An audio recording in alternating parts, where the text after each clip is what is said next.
Hello and welcome back to another edition of the NCCR podcast.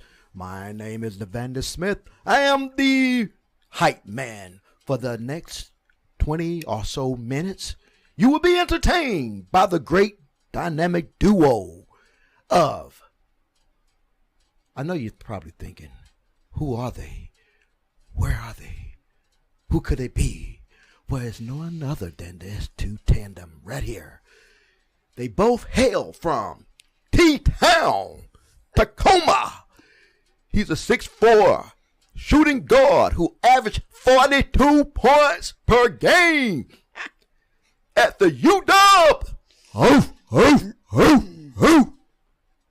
And she is the brain behind it all. The great one, the dynamic one. She makes the world go round. She was once called the round mound of the Puget Sound. I introduce to you the Maxons. How you guys doing? Wow. That was a double wow. That was 42. It might have been 4.2 misinformation points per game. Not 42. Well, hey, you know. Or maybe that was assists. I don't know. I don't know. 4.2, 42, you know. The numbers are correct, maybe just not I don't know. correct numbers. All I know is I had fun. We are from Tacoma. That We part are. was true. And I was once called the round mound of Puget Sound by a dear friend when I was 9 months pregnant. Oh, that's what it was. Okay. Yeah. Yeah. So let's I missed that add one. that Good piece of clarification. information into that, please. That was quite the intro. And it was a teammate that declared that, right? True. Yeah. So, Yeah. Yeah. A little grace there. Not much. So if I were to murder the sermon title, it would be, are you a good witch or a bad witch? As Glinda posed to Dorothy back in the, the great Wizard of Oz movie. Because Steve again is coming from 2 Peter, talking about wolves, all the wolves. How do you know the difference between a wolf and a sheep when they look the same from the outside? These are people wolves, human wolves, obviously, because we can all determine if it's a wolf or a sheep in animal form. But when you're talking about folks, it gets tricky. He mentioned too, your best defense against wolves is truth, knowledge, and wisdom. And then I kind of went on a couple little tangents. Wise versus smart.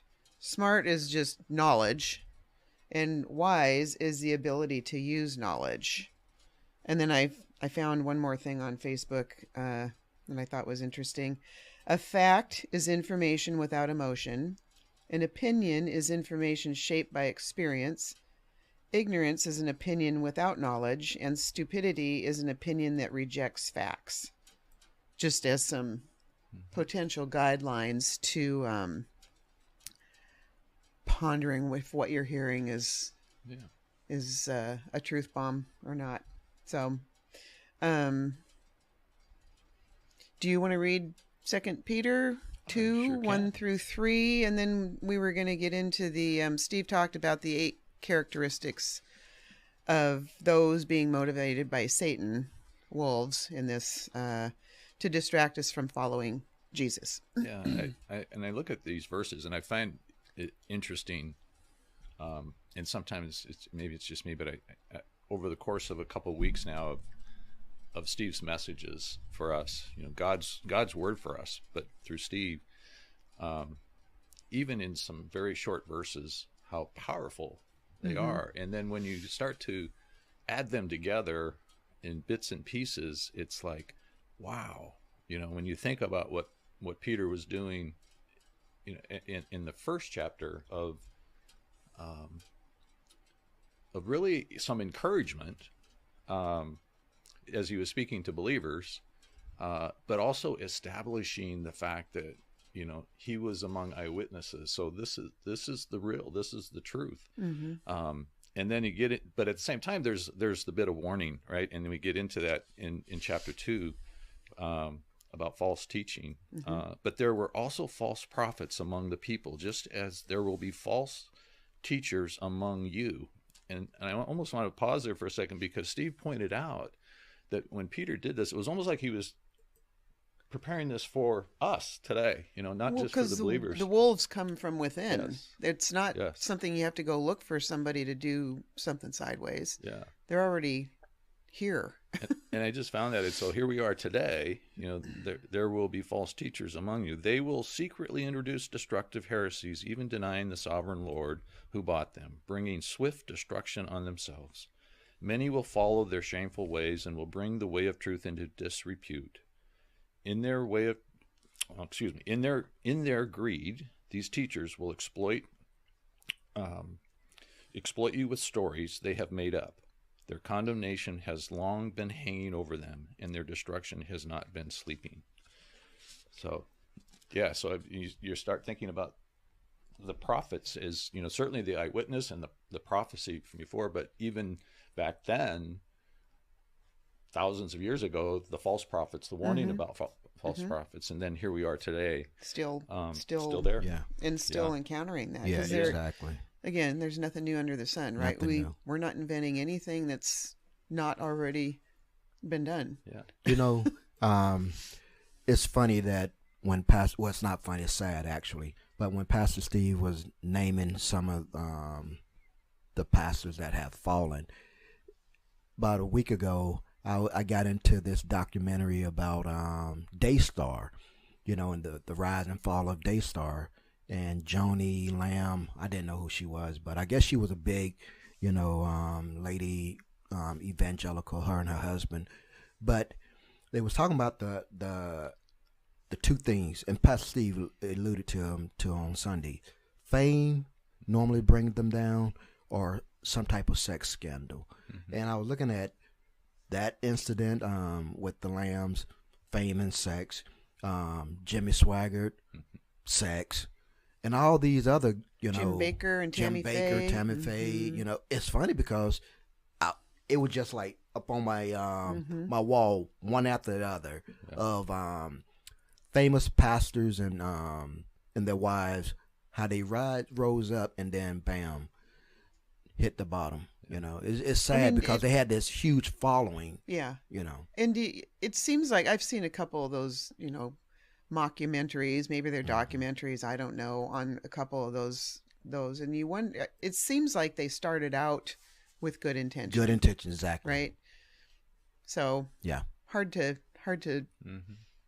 say or know when that it becomes challenging. They got off the road. And you look at chapter 2 here, and what does a wolf look like? Yeah. Right. It's like, wow, and Steve did go through the 8 things, and we'll quickly maybe go through them. First off, wolves are calculating the way they act.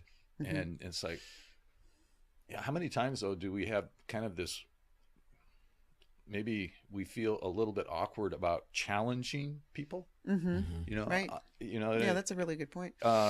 Because should I challenge him or not? But what Steve was pointing out is we have to ask, what's the angle here? What's their motivation? Because if we bypass that, if we don't do that, that we really do expose ourselves. We can easily become bait, easy targets. And then second, wolves intentionally twist the truth. This one is kind of hard because, wow, that sounded truthful. Yeah. Sounded truthful. But that's when our knowledge of what is being talked about comes into play, right? We have to know as much as or more. The pursuit of knowledge of God. I think that was kind of that underlying message. And as long as we're in, that pursuit, that transformation for us is then active and occurring, and that's huge. And then the third one was outcome of the wolves' teaching is destruction. So ask why, as Steve said, like a 3-year-old, why? We get, as parents, many can relate to that, is we get tired of that question, but it's a question we need to ask, and to not let our emotions get in the way. And I think that's the big thing here, is that our emotions will tend to drive us as opposed to just being true. And then last, for at least the first 4, then you can cover the rest, is that the wolf's destiny is destruction. So be careful. Don't want to follow the wolves to destruction. Yeah, you'll go right off the edge of the cliff with them. Guys, Kim, I think you was getting ready to touch on this. Maybe you, I don't want to speak for you, but that knowledge portion, because as Steve was talking about, they come with some truth. Mm-hmm. Point example, when Jesus was being tested by Satan, Satan came with some truth, with half truth, but Jesus had the other knowledge, like, hey, yes, I can't turn this into these stones into bread, but man shall not live by bread alone, but by every word that proceeded out of the mouth of the Lord. So if you don't equip yourself with the knowledge, then it will be easy to become fallen. Well, because there's always a ring of truth to it, yes. right? That's the lure. That's what draws you in, is that there's some truthiness to it. So then I'll do the 5 through 8, the personal fame, which we've already touched on, and but self-focus, fame, it's performative. They're inauthentic. They're pretending, and they're acting. But to your point, with the downfall of some of those other televangelists and whatnot. But then Steve also touched on a story of somebody who kind of wasn't that guy. Kim, that was amazing to me. It opened my eyes, because when I was in Alaska, that's when our church we got into Rick Warren's book, The Purpose Driven Life, then The Perfect Driven Church and stuff like that, and to hear how he did the reverse. He was taking a salary, but he paid back everything from the proceeds that he made from that book sale and stuff, and the publishing and everything, and to give everything back to the church. Wow, that is something plus to what be they'd commendable. paid him over the years prior to that book success. Yes, I mean, that's an incredible story. Amazing. Yeah. And flies in the face of a wolf, right?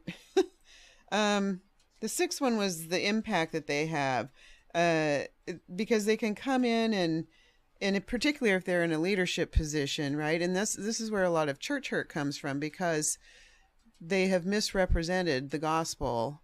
They have drawn people in to follow them as opposed to following the gospel. And when they're discovered or exposed, then people think, well, I followed this guy, which is their first mistake. And now I can't do church anymore because I just can't believe that happened. Yeah. But that's incumbent on us to be knowledgeable. We need to know as much as we can know. That's our shield against wolves, because wolves are sneaky. They're quiet, they're stealthy, they'll surround you and you won't even know you're getting devoured until it's happening.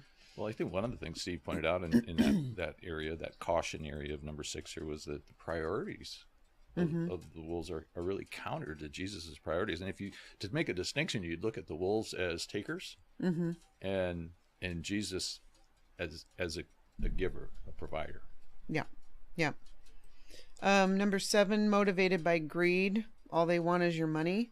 They'll again cloak that in a particular kind of ask. We're going to be working on this thing or that thing, or maybe even hide it in a mission work, or they can call it anything they want. But what they want is for you to give them what you have.